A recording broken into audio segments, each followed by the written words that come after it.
Today on Honestly, Dear Listener, we're talking about our emergency toolkits for when we're not okay. And we're also talking about the sweet, sweet nectar of the D. It's a letter grade relax. I'm Carrie Schaefer, I'm Emily Hatch, and this is Honestly, Dear Listener. and we're so glad that you're here. Thanks for spending some time with us. So, Emily, what do you want to talk about today? What's the thing that's been burning in your brain? Ugh. Well, I want to talk about when you're in your weirdest, deepest, darkest places, Mhm. what do you do? Um, I feel like at least I don't want to speak for you, but I know we've both had kind of a really interesting couple of weeks with Mhm. being a little off, perhaps, or a little sad or whatever. And we asked our listeners to talk to us about some tools that they use when they're maybe needing to get out of the funk, and kind of some tools for us as well. And that's what I want to talk about today. Does that sound okay? Sounds good to me, man. I need it because it's been, I feel like I have been dragging. And for me, it's not just been the last couple of weeks, it's been the last couple of months, I feel, where I Mm. am just barely making it to the finish line of the end of 2023. Mm. And yeah, so I would love to talk about that. We put up a question on Instagram. Thank you so much to the people that commented on it. And we'll be going through those on how you find rejuvenation when you are creatively spent. And Emily, do you want to start with your weird thing?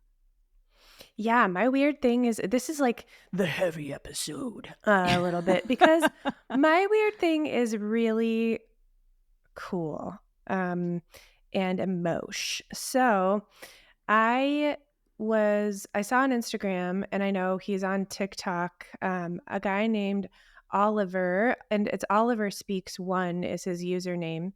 And he's in his 30s, and he is an ex-convict who didn't learn to read and has started documenting his journey of learning to read.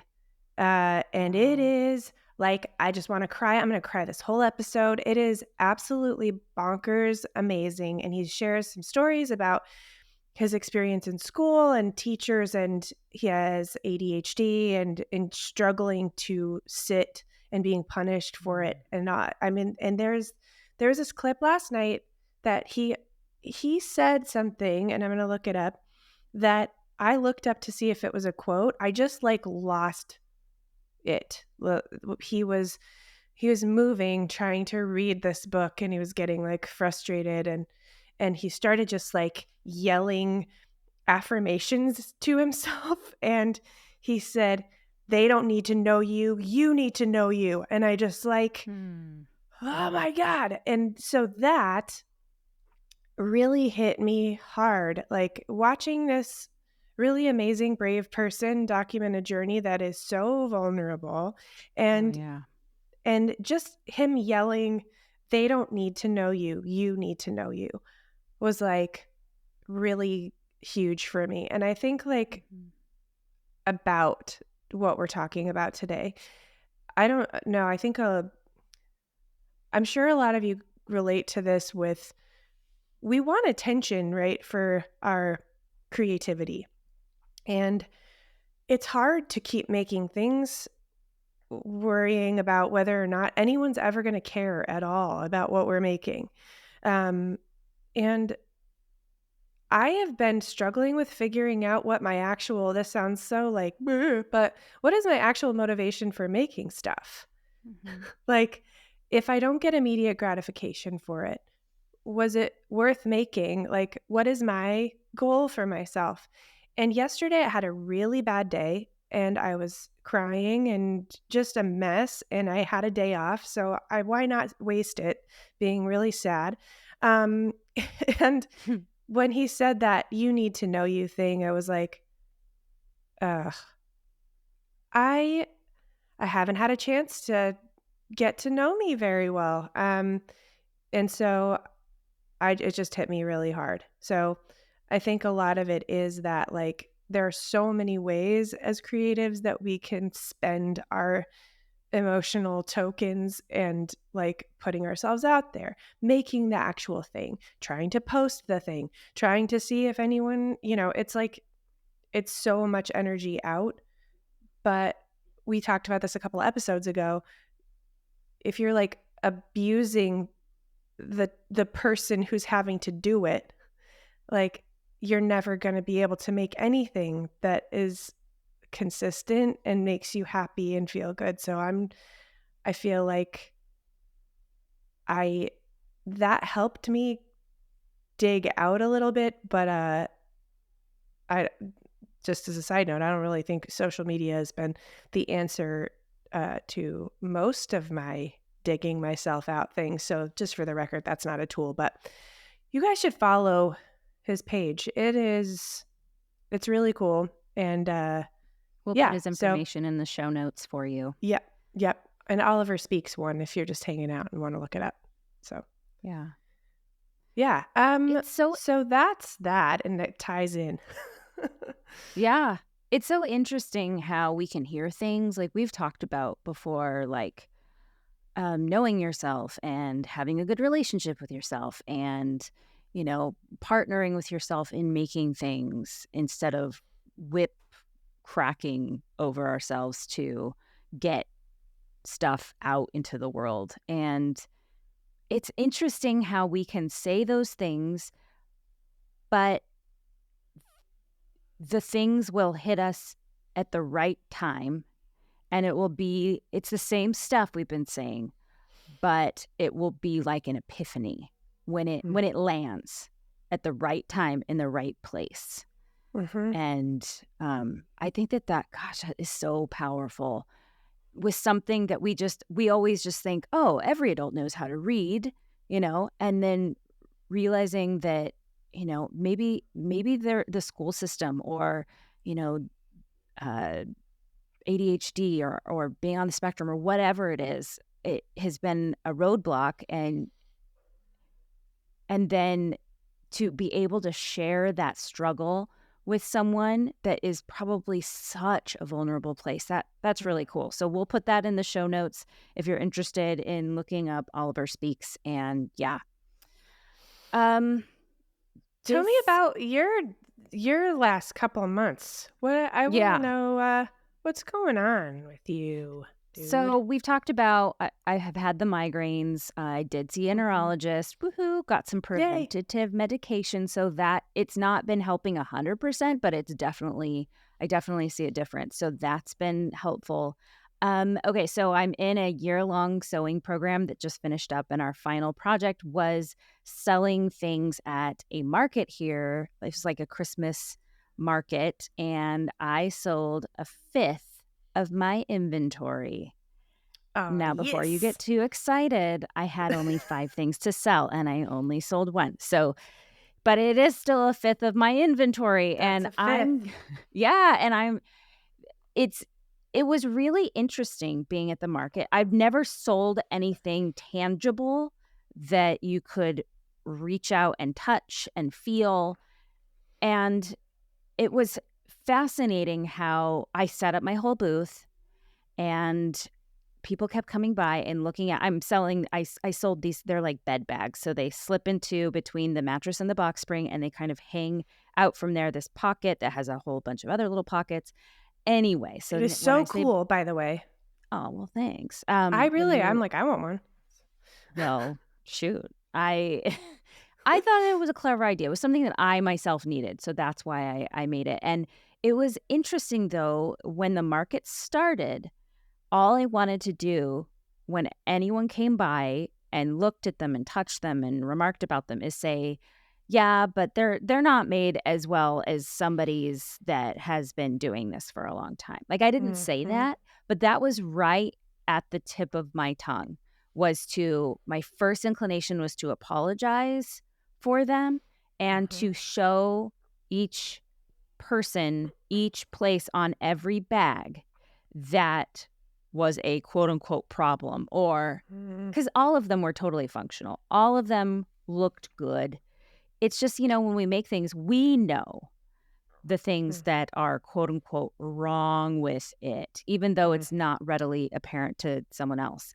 And I kind of looked at myself and I went, whoa, where is this compulsion coming from?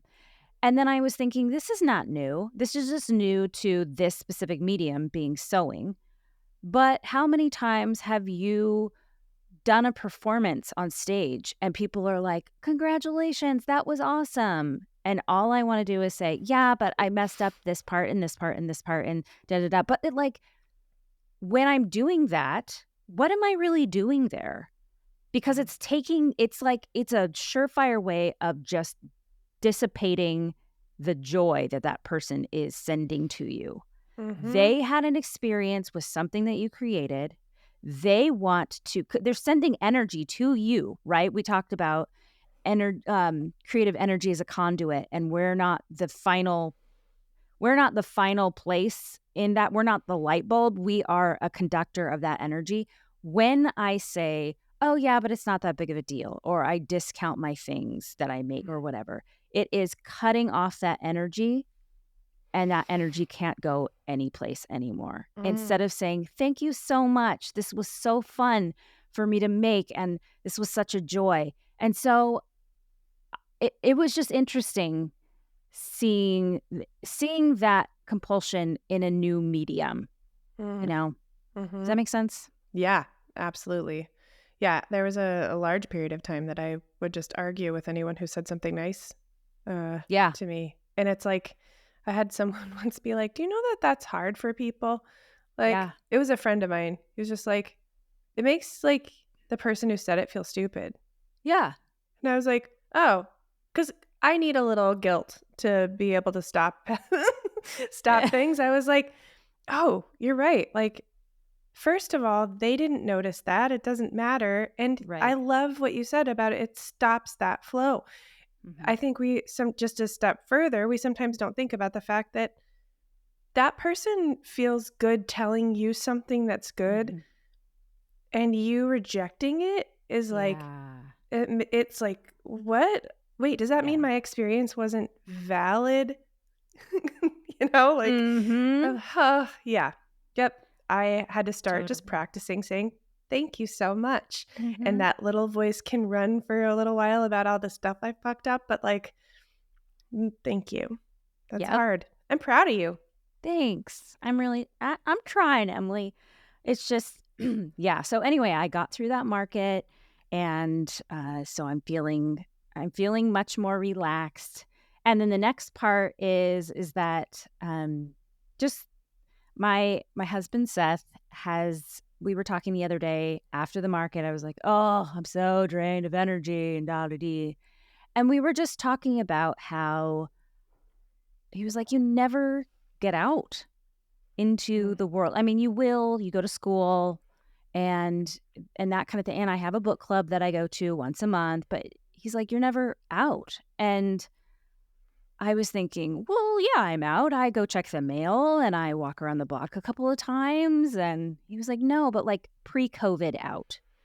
And I mm, remember going to coffee shops, sitting there and doing my work or writing. I remember, going to the library for the heck of it or meeting with a friend or going to a group thing. And I think that a combination of moving a year and a half ago to Nashville mm, and the pandemic, I mean, the pandemic trained me to be like, "Oh, no, I'll just stay at home. Home is safe." And mhm, and so I feel like my social skills have atrophied somewhat, and I need more and I have my good friends. I'm constantly chatting with them over text and Marco Polo, which is this really cool app. And but there's nothing those are all people that are outside of Nashville, and we do need in-person friends. mhm. And so it was a really good reminder, like, reach out to the few in-person friends that I have here and also make new friends. So he was online and he was like, you should go to this meetup thing. They play games. And I was like, what? And he said, "You know what? I was talking to a friend the other day about D&D, just short for Dungeons and Dragons, which is a role-playing game that people play in groups." And he Mhm. said, "Carrie, this would be right up your alley." I was like, "What?" And so he found this meetup where I go to a brewery. I can never say that word. Brrr. Brewery, and a bunch of people play board games and role-playing games and all different kinds of games. Anyway, I went last night. I didn't know a person there. I sat there and I played this Pride and Prejudice themed game, which was lovely. Oh my And gosh. I know, for just a brief second, I was like, I am Elizabeth Bennet at Pemberley. Like it brought me to another place. And on the way home, I started crying a little bit. And I was like, what is wrong with you? Why Mm. are you crying? Like that's the first thing that comes to mind. What's wrong with you? Mhm. And I just I still don't really know for sure, but I think I was crying because I had missed being around other people, Mm. you know? Yeah, And I do. and even I missed being around other people and having just a light time, because so much of what I do is heavier work. I'm a life coach, so we do heavy work. Honestly, dear listener, which is like one of the joys of my life. We tend to go heavy. I mean, hence the Mhm. name. Mhm. And this was just play this game. And if you fail at this game, nobody cares. Hmm. And so that was really nice and kind of profound in a very light way, if that makes sense. Mm. Yeah.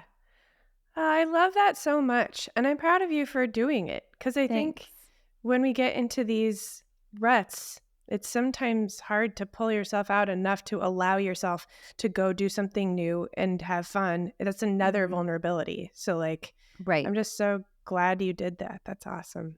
And it was weird too, because on the way there, I try and think of every scenario that could happen, and I role play in my car all the time. So I'm in my car and I'm like, if we go around the circle and we ask what our names are and what we're doing, I'm going to say, my name is Carrie Schaefer.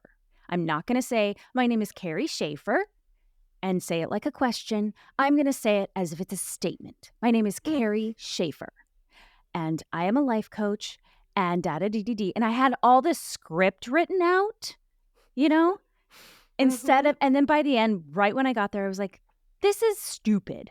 I am just going to improvise this because that is what life is. I don't need a script. It's a little scary being around people that I don't know for the first time, but I'm just going to improvise it. And it was Mm. totally fine. Do you do that at all? Do you like rehearse what you think is going to happen in your head? Yeah. Mhm.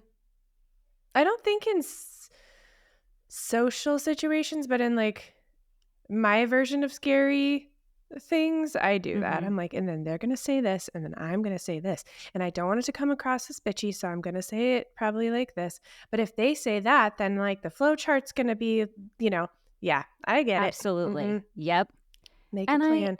Look like you're confident. I do that all the time. Like, you belong here. Like, you gotta look confident. One of you in there is confident. That's more the like in social interactions. I'm like not trying to be the boss of it, but more just like, don't go in being like, I'm insecure, which is what I usually do. So, right. But then, I mean, is that even honest? Is my building a script beforehand honest? I don't know. But I don't know if it's dishonest either. Maybe that's not even the question. It's I don't know. But I it found is some stressful. freedom. It is So, stressful. yeah. But I found some freedom in being in my car right beforehand and saying, I'm not going to do the script. I'm just going to improvise it. Hmm. Because that's all life is, right? Is one big improvisation. And if you're good at improvisation, like if you're in an improvisation group, the best thing you can do is say yes and instead of saying that's not how the script goes and And be making it to what you want it to be. Instead, Mm. taking what someone else gives you, saying yes to it, and then adding on to it and pushing it back to them. So And that's being what in I that present yes, moment, not in the what should have happened. right. Like, but what is right now. Here we are. Yes, and Yep. let's be in this moment. Yeah. Yeah. So anyway, that's what's been happening in the past. That's the past week for me. So Hmm. yeah, I think yeah. So we wanted to talk about what we do when it's hard, it shit hits the fan, and life gets real. Mhm. And so uh, we threw out this question on our Instagram, and like I said, thank you so much for all the people that answered it. We had people. I heard a lot of um, laying down, Mm. which I absolutely connect with that. Let's see. Let me bring up some. Charlotta Louisa, who's a friend of ours, says, I watch a movie or TV show that I find aesthetically pleasing. Mm. Uh, Likely Nauseated, who is my really good friend Rachel, says that she buys little brass animals at antique shops, but only if it's a good deal, and nap, which I love. My friend Rachel collects little brass animals, but she will only do it if it's at a good price. And yeah, because that's the thrill of the hunt for something. Ooh, I've heard a lot of read and allow for Mm. rest. Give myself 15 minutes and just move my body and dance. That's Rest, nice. clean my house, leave my house, get out, and allow myself to rest. And then I said, I lay in my bed and read, sleep, or Netflix it up. So Mhm. I think there's a lot of rest, but what does rest even mean? That's my question. I feel like we should talk about that soon, huh? Yeah, we should What talk is about that then. rest? What is Yeah. rest for someone who doesn't know how to rest? That's Yeah. me. Uh, I can't. There's no rest spot in my mind. And that's something that you need to know you is like, oh, yeah, that's a thing I really need to work on. And I never thought that it should be a goal to not do anything. Mhm. Like that, it's like does not compute with my brain. Like, oh, so you're just gonna, when you think you're a piece of shit, you're gonna actually be one. Like that's kind of what Mm. that ignites. And I don't think that about other people. I Right. think that about me. Um, Yesterday, as I mentioned, I had a very bad day, which is I have guilt immediately, like shamey for being like, how could you have a bad day? Your life is so good. Mm. Um, you're finally in the city you've always wanted to be in, and yet you're not doing anything like that immediate thing. And it's like yesterday was my day off. We'll say that.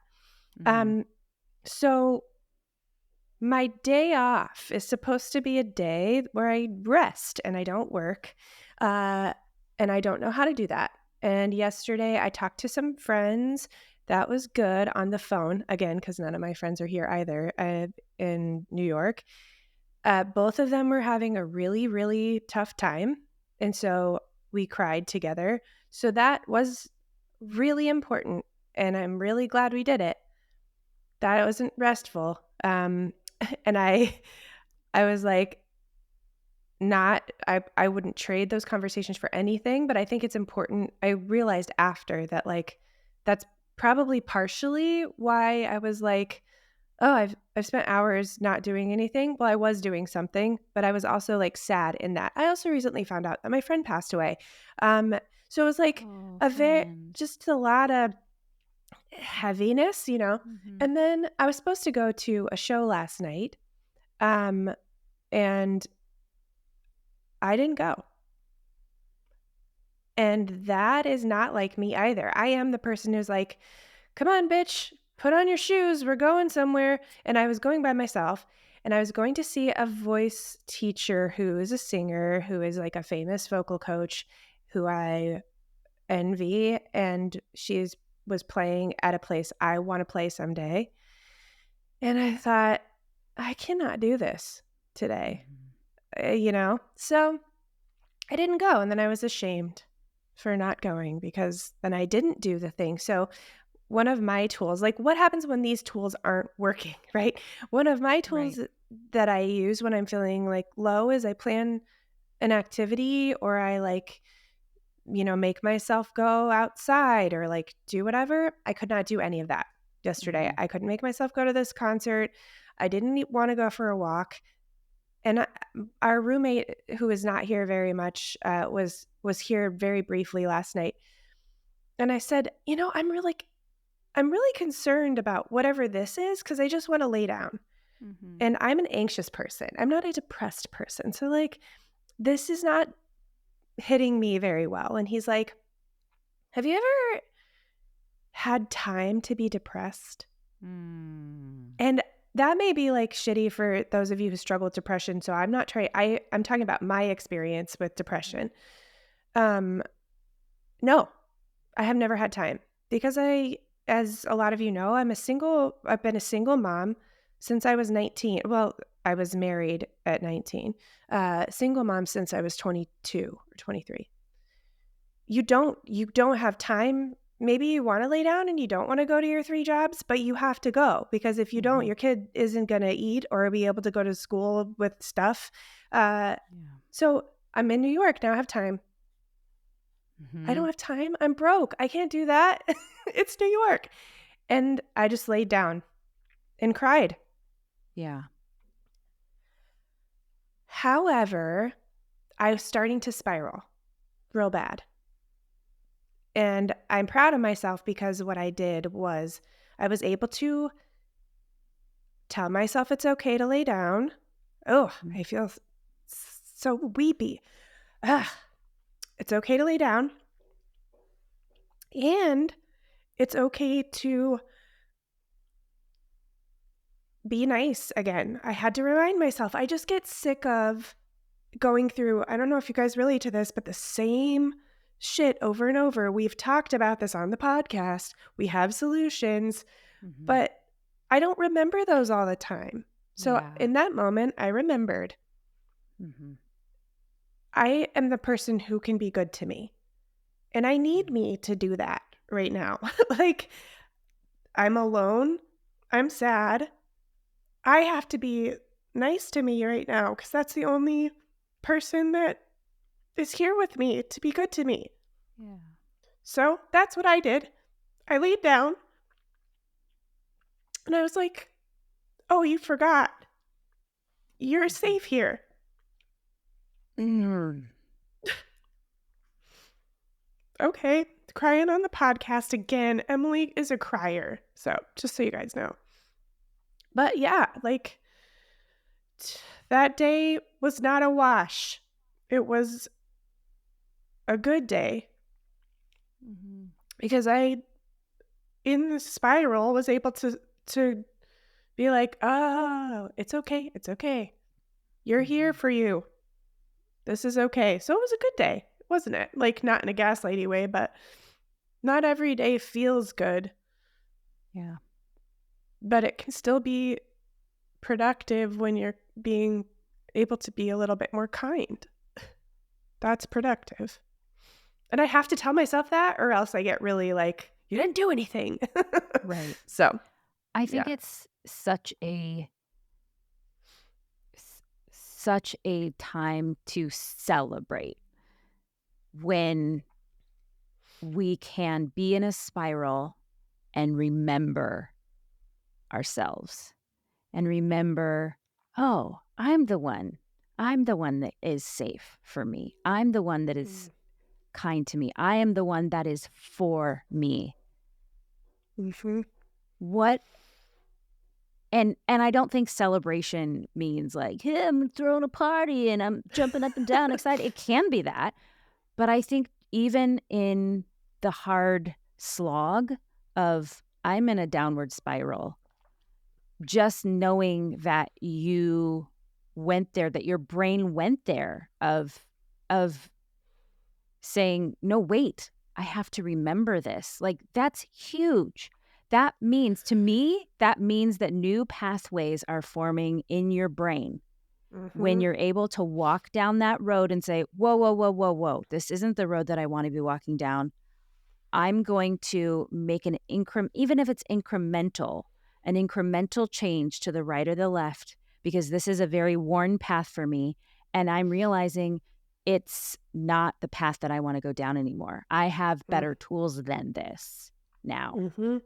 Mhm. So, what a success that is. And that's hard for me to celebrate, and thank you for saying it. Like, I'm sure Mhm. that so I wa I almost didn't tell this story today because it's very vulnerable, but I think that Yeah. I don't know, you guys have to tell me, like, is this relatable for anybody? Because I think there are people who don't relate to what I just said at all. I Mhm. don't relate to just I was able to rest. That Yeah. doesn't resonate for me. That's like I don't do that, you know.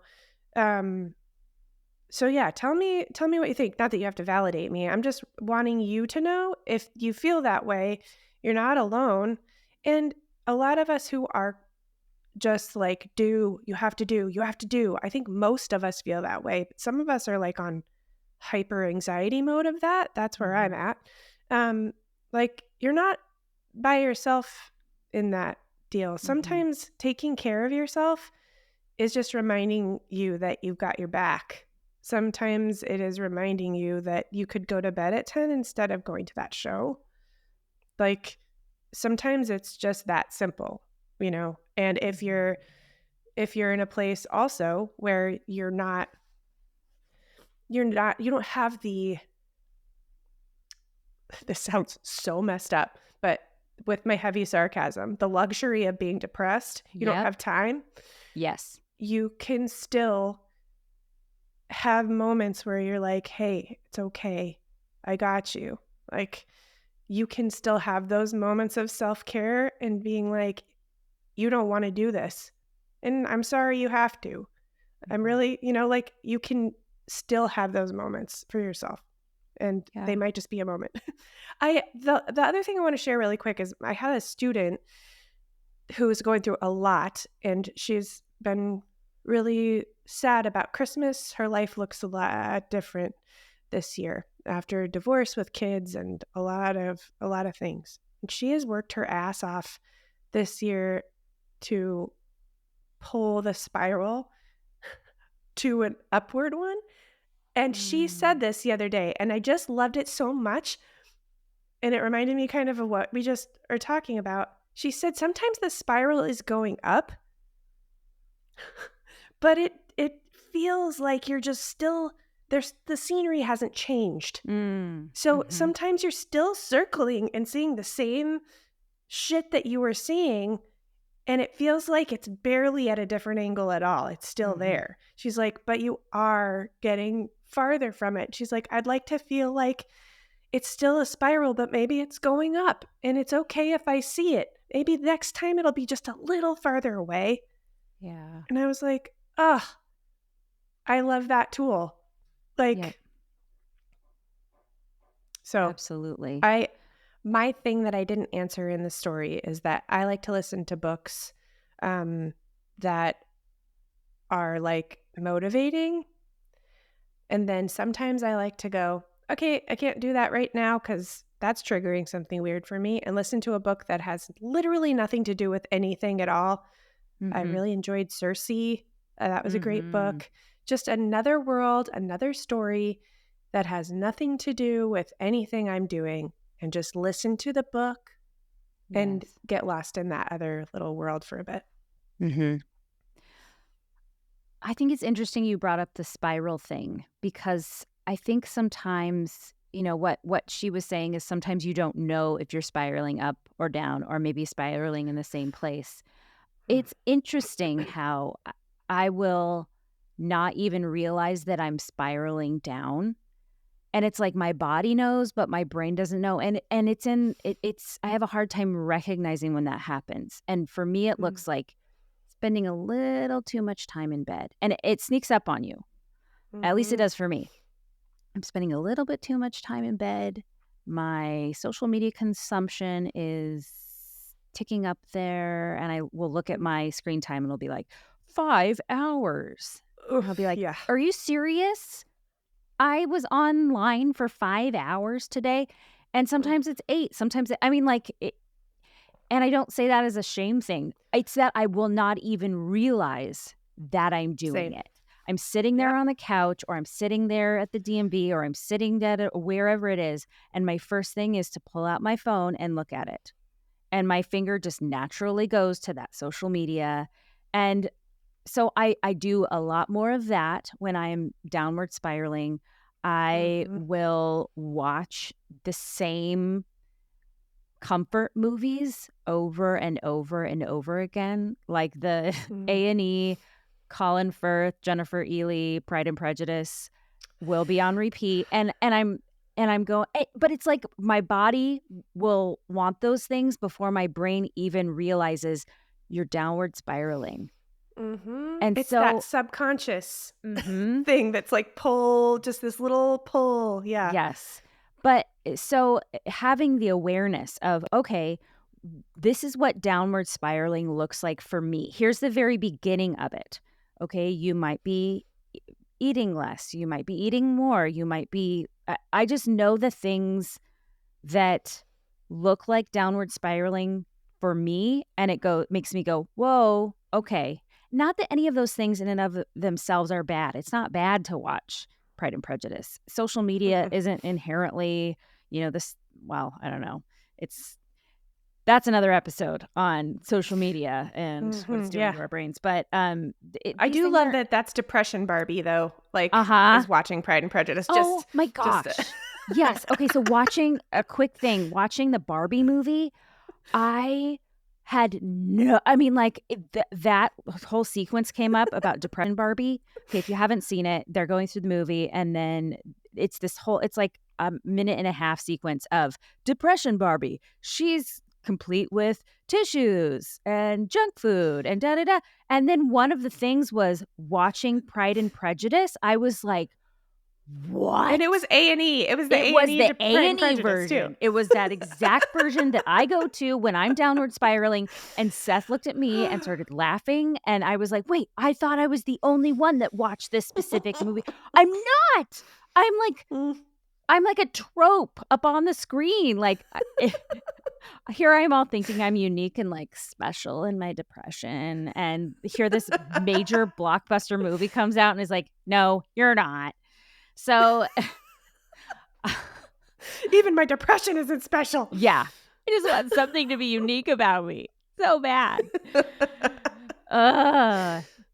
So what I'm saying is understanding the signs. And for me, it doesn't feel like so much a downward spiral as it feels like, and I have a pretty long history with uh mental issues and those kinds of things. And so for me, it feels like there's a cliff. And here I am, like, over here, and a cliff is right here, and I getting more depressed or more anxious is me getting closer to the cliff.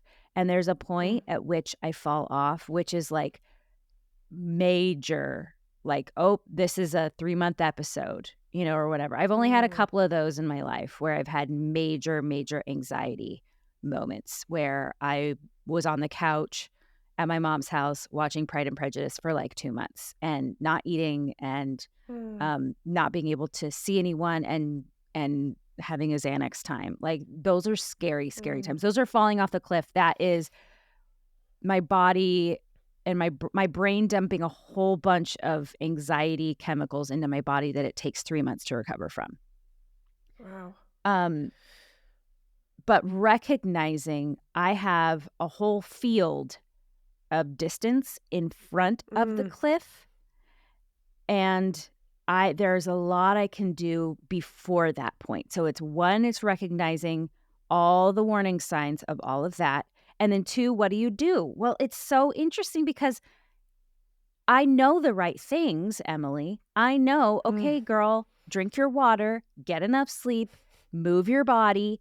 But for some reason, when I'm going towards the cliff, it's like my brain completely forgets these things. So I've Mm. had to resort to writing them down. So I think Mm. every person, uh, and it doesn't matter if you have mental health issues or not. We all have rough times in our lives. We all do. And we all have an equivalent of a big cliff, a tiny cliff, a hill, whatever it looks like, a downward spiral, whatever metaphor you want to use. Writing down and having like a 911 document that's like, Mm. okay, when you are a mile from the cliff, here's what you do. When you are a stone's throw from the cliff, this is what you do. Mm. When you are looking down the ravine, this is what you do. When you've fallen off the cliff, this is what you do. And it's Mm. helpful to write those things when you are in a clear mind, when you are in the town far enough away from the cliff that you're not even thinking about the cliff, you know? Mhm. And they Mhm. change, like, for instance, realizing when I'm a mile from the cliff, it's, "Okay, let's get enough exercise, let's drink our water." That's gonna be different than you are looking down at from on top of the cliff. That's gonna look like, "Okay, do we need to up our medication?" Or actually, that probably would have Mm. happened before. You need to be getting sleep, you need to be canceling things if you're feeling like, you need to or do you need to go back to your parents' house to rest and recover? I don't know. And it looks different for each person. But having Mhm. that 911 kit of Mayday, Mayday is really helpful because in the moment, it's really hard to remember the things that are going to keep us from falling off the cliff. Yeah. Yeah. Oh, I love that so much. Past me, a village away, Yeah. is like, "Let me help you, future me." Yep. That is, and like you said, because it's so hard to have clarity, Hmm. and in my opinion, really hard to focus. So it's like, I don't know if you guys do this, but when you're like getting closer to the cliff, you start kind of like flipping through your brain Rolodex and you're Yeah. like, I should try this, I should try this, I should try this. And it's like, then you end up forgetting all of it, Uh huh. right? So that's a huge, Yeah. like, great tip. Thank Yeah. you for that. Well, That's so awesome. yeah. One time I was like probably 10 feet from the cliff, and I was like, this is a great time to make a radical change. Like, let's do the whole 30 for 30 days. Like, it's stuff like that that if I was able to have enough self-awareness to recognize, girl, you're real close to the cliff. Making huge changes, making big decisions, Mm. changing your life in huge ways, it's not the time for that. That is Oh the my God. time you do those things Sorry. when you're back in the village. But, like, you start to think and, I mean, I have been when I'm, like, a stone's throw from the cliff being like, "Should I go off my medication?" No. Now is not the time to be making big decisions, like Ah, yeah. So it's I'm really laughing because helpful. that's like so what I do. Yeah. Like, what I'm really feeling like completely worthless in a new city. I'm away from my kid for the first time in their life. Uh, I'm in the biggest city in the country, uh, trying to have a career, just got married.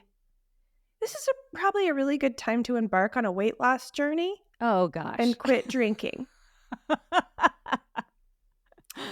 Hmm. Yeah. Maybe not the best time to be like, I'm just gonna stop eating. Like, it's like, Right. you know what I should do? Yeah. Yeah. I should make 70 more daunting tasks that I cannot possibly do it with the tools that I currently have. Yep. Oh my God. Yeah. Dude, Yeah. that's so relatable. Yep. I'm gonna do Whole30. I was like, okay, so I'm gonna start like some kind of weight loss journey. And you know what else? You know this. I'm gonna document all of the stuff I'm doing for gigging. I'm gonna make a show. Like, Yeah. Emily, stop. And not that those things are bad. Like, those things are great, but it's a timing issue where it's like, I am having a hard time getting through the day. Maybe I should focus on that and like breathing. I've been focusing so much on freaking breathing lately, like actual breathing. I'm not even using it in a metaphor, like breathing, sitting there, breathing, because I'll hold my breath and not know I'm doing it. Mm. And so yeah, it's just being, it's having the awareness and knowing where to go. Hopefully, like something like something you write down ahead of time. Okay, when I'm feeling this way, then I do this. Having if-then Mm-hmm. statements. When Yeah. I am exhibiting this kind of behavior, it means that I might be feeling this way. And if you feel that way, don't do this, do that. Mm-hmm. So, Yep. Ah, I love that so much. yeah, Yeah. When you're 10 feet away from the cliff, maybe don't start a weight loss journey. yeah, Yeah. totally. Because sometimes those things can be, at least in my opinion, a symptom of what's pushing you toward Mhm. it, the pressure of something. And then you're like, I'm going to fix this by doing this extreme thing. Like, Right, that's probably not totally. Uh, making good choices is great. But yeah. So my husband Seth and I, during the pandemic, we were talking about business things and what we're going to be doing, and da da da da da. And we're both like A+ people, like driver people, where it's like, Mm. oh no, Mm-hmm. I'm having, even last night with the game group that I went to, it was like we played this game. I was kind of mediocre at it, and I was like, how can I go home and like look up this game and play it a ton online so I can get really good? So in a month I can go back and just blow these people out of the water. Like that's where my I'm mind the same way. goes. Yeah. So when you are an A+ person and you're Mm. getting near the cliff, it's okay. We decided during the pandemic, we were like, we're A+ people, but this is a hard thing that's happening right now. We are going to allow ourselves to be a solid C-. Mm. Like, give yourself a break, because when you're on A+, sure, run your marathon, do your things, like you do it, go for it, do it. But when you are at a B or a C or a D, F, like what makes you think that you have the energy to be dragging your body and your brain through all of that at this moment? Mm. Ooh. Now, if as an A+ person myself, Mm-hmm. allowing yourself to be a C- is like, Oh, well, then I don't know if you guys, ever think about it like, well, if I'm a C- now and I let myself be, then that means I'm going to be an F anytime and I will die an F. I will never come back. mm-hmm. Like, do you ever worry if you Mm-hmm. taste the sweet nectar of D, F?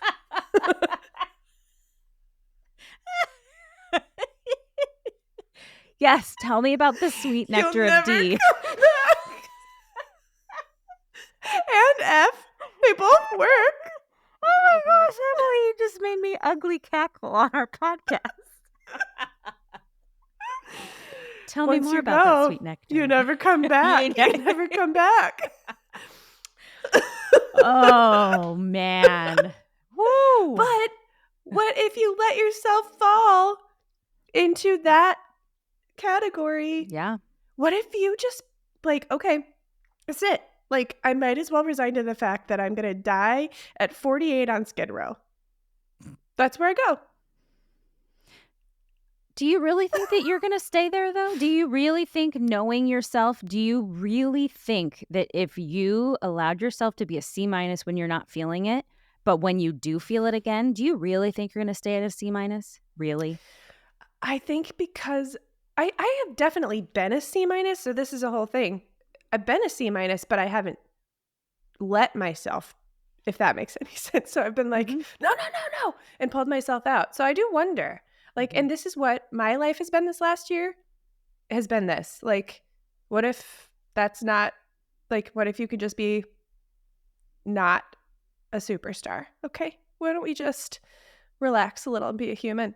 Learn how to do that. Yeah. Get to know every aspect of yourself while you're not trying desperately to drag yourself out of the D. Just kidding. I actually But I don't think if it weren't me, and you guys probably relate to this, if it weren't me, I like absolutely someone else. right. Like, Because the rules only apply to other people, not to us. yeah, I will be dead on Skid Row at 48 if I allow myself to like be all right with me. Right. Right. Yeah. But not you. Like you'll be you, of course. You Yeah. need to relax. Uh-huh. Yep. Mm-hmm. I just wonder if we'll be able to heal faster, rejuvenate faster, if we allow ourselves to be a C minus. And then when we come back to being a B plus or an A or whatever, then I wonder if we'll be that much more rejuvenated. Because saying like and don't get me wrong, I do this too. I'm like, well, what's going to keep me from being just like sinking into the mires of F if I just let myself be a C minus? But then that is suggesting that the only thing that keeps us going is our fear and our task mastering. Mm-hmm. And and that's sad, isn't it? It is sad. And I don't want that to be the case. I want to be driven by inspiration and joy. I can't be A plus with those two things all the time.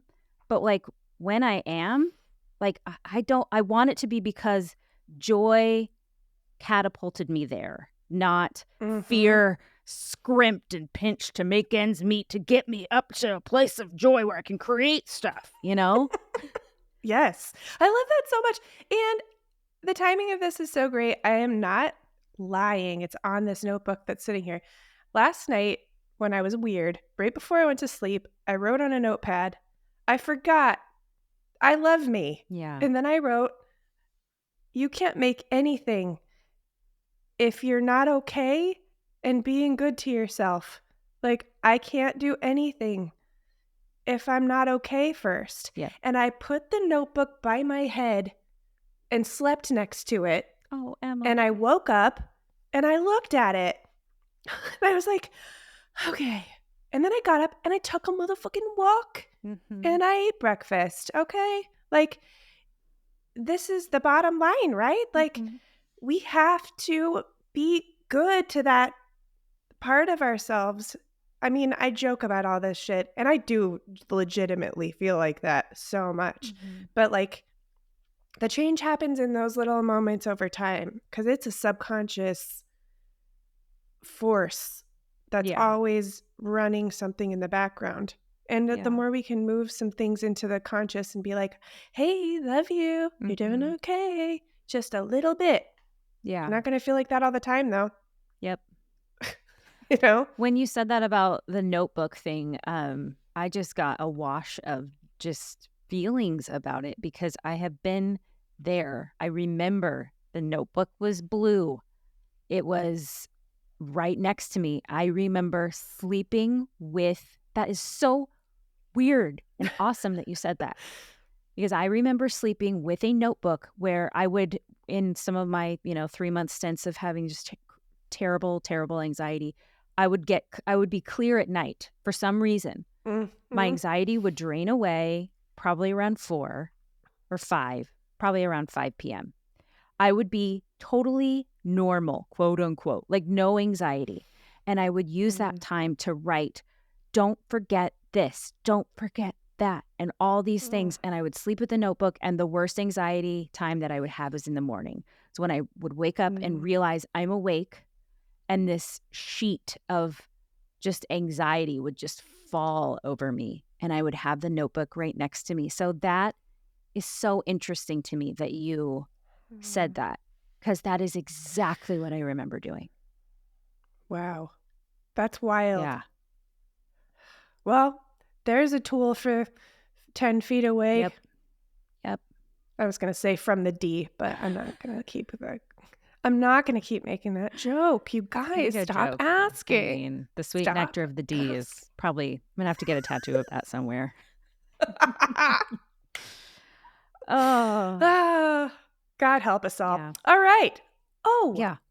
You never said your weird thing. Oh, I did.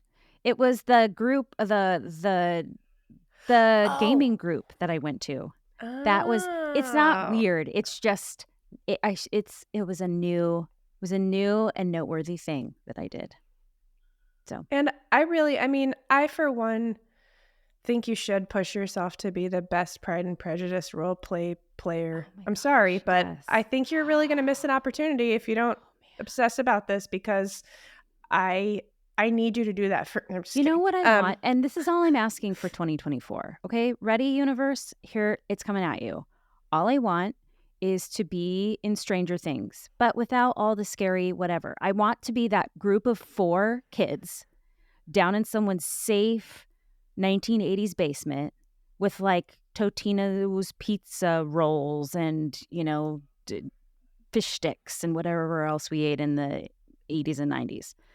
Mhm. And I want to be playing a Pride and Prejudice themed D&D campaign with 3 other ladies and just all in. Like we're all in it. That's what I I want love that so 2024. much. Make it happen. I love that so much. Yeah. So, a Demogorgon free Yes. But like Lady Catherine will be our Demogorgon. And mm, Mr. Darcy will look like he's a monster, but really in the end, he'll be not a monster. I know. if the dice roll that way. Yeah, yeah. I just I gotta mean, ugh, that's what I want. I love that so much. Thanks. All right. 2024 Sweet Nectar of the That's Deep. right. That's just I'm gonna get a plaque, put it on the wall. Do. Or This you is could your year. embroider a pin cushion or a that would be something that I could do as part of my Pride and Prejudice loving. I will give you a pillow in 2024 that has on it cross-stitched the sweet nectar of the D. You are welcome in advance. I adore you. Uh, Well, all right, dear listener. If we want to hear from you, like Emily said mhm, before, we want to hear when you are spiraling or whatever. A, we want to know what your downward spiral metaphor is. And B, we mhm. want to know when you are downward spiraling or you're 10 feet from the cliff or you're looking down at the cliff. What do you do? How do you nurture yourself back into your town that is safe away from the cliff? We want to hear all about it. Yeah, let us know. Yeah. And write this write this plan. Yeah. A plan that can evolve and change with every experience, every circle Yep. that goes back. I think it's really cool to think about this. This is so not a new idea, but every time you're back at this place and it's like, ugh, again, this life is going to this place and coming back Hmm. and going to this place and coming back and finding new tools and rewriting your list. Life is never, in my opinion, the village with no cliff. Yep. So I think knowing that it's not failing to go to the cliff Mhm. is super important. But what do we Absolutely. do when we're there? Let us Yep. know. Absolutely. In the meantime, you can find us on Instagram at Honestly Dear Listener. You can find us on our website, honestlydearlistener.com. You can email us, honestlydearlistener@gmail.com. And you can also visit our Patreon page if you go to our website. If this podcast means something to you, uh, consider supporting us. Support the artists and the people that mean things to you um, and that you follow. So we would very much appreciate that. Yes. Thank you in Yes, advance. thank you. And we'll see you next time. I'm Carrie Schaefer, I'm Emily and Hatch. have a wonderful week, dear listener.